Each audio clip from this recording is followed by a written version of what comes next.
माथा खराब हो जाए भैया। की बोलो बड़ा दुख के बात।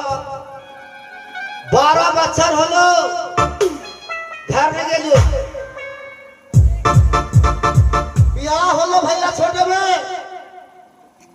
और बिहार गली खाली आलियो और बाबू कहे कि जो रे बेटा बथान जो खाली डोली से नाम लियो भैया। अरे केवल बथान अभी तक बहू को नहीं देख लेकिन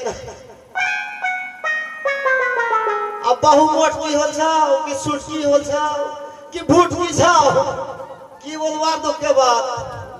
अरे जगन्नाथ देख लो भैया ई गोरु गाय तोर मत जिम्मा में रहलो हम आज घर जाबो बहू आज माथा में चढ़ी गई माथा में बहू के बात खाली माने बहू के बात पड़े बहू माथा में चढ़ी गई